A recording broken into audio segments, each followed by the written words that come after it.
नवीन जे काही इन्व्हेंट केलेले आहेत जसे की इन्फ्लुएन्झा आहे, त्यानंतर रोटा व्हायरस आहे, हां. हे असे भरमसाठ वॅक्सिन्स आता आहेत की ज्याचे खूप सारे साईड इफेक्ट्स आहेत. जास्तीत जास्त केसेस ऑटिझमच्या सापडल्या की मुलं मेंटली रिटार्ड, त्यांची ग्रास्पिंग पॉवर कमी असणं, delayed development, hyper active children, हे जे असे प्रकार आहेत हे one of the side effects of वॅक्सिनच आहेत.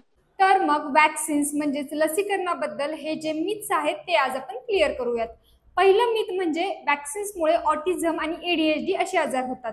तर ऑटिझम आणि एडीएचडी हे न्यूरो डेव्हलपमेंटल आजार आहेत. रिसर्चनुसार वॅक्सिन्स आणि ऑटिझम एडीएचडी याचा काहीही संबंध नाही. त्यामुळे पालकांनी अशा आजारांची भीती बाळगून मुलांना लसीकरणापासून वंचित ठेवू नका. दुसरा गैरसमज असा की लसीकरणामुळे मुलं आजारी पडतात.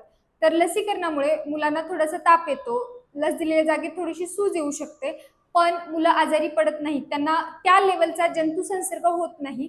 उलट मुलांची रोगप्रतिकार शक्ती खूप चांगल्या प्रमाणात वाढते. तिसरा गैरसमज असा की मुलांना गोवर, कांजण्या हे आजार नैसर्गिकरित्या झालेले बरे असतात. ते एकदा होऊन गेले की नंतर होत नाहीत. मुलांना चिकन पॉक्स म्हणजेच कांजण्या, गोवर म्हणजेच मिझल्स याचे वॅक्सिनेशन भेटले तर त्याच्यापासून होणारे जे कॉम्प्लिकेशन्स आहेत जसे की निमोनिया, ब्रेनमध्ये इन्फेक्शन जाणं किंवा ओटायटिस मीडिया म्हणजेच कानाचं इन्फेक्शन होणं, अशी कॉम्प्लिकेशन होण्यापासून प्रिव्हेन्शन होतं. हा गैरसमज असा की आमचं बाळ तर खूप स्ट्रॉंग आहे, बाळाला लसीकरणाची गरज नाही.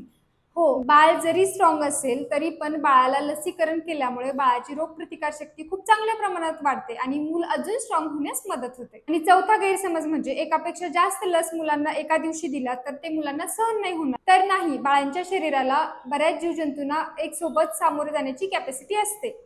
त्यामुळे 2 किंवा 3 डोस जरी एका दिवशी दिले तरी पण ते बाळाच्या शरीराला सहन होऊ शकतं. सोशल मीडियावर किंवा गुगलवर सर्च करून तुम्ही तुमच्या मुलाला लसीकरणापासून वंचित ठेवू नका. तुमच्या मुलाला वेळोवेळी लसीकरण द्या. थँक्यू.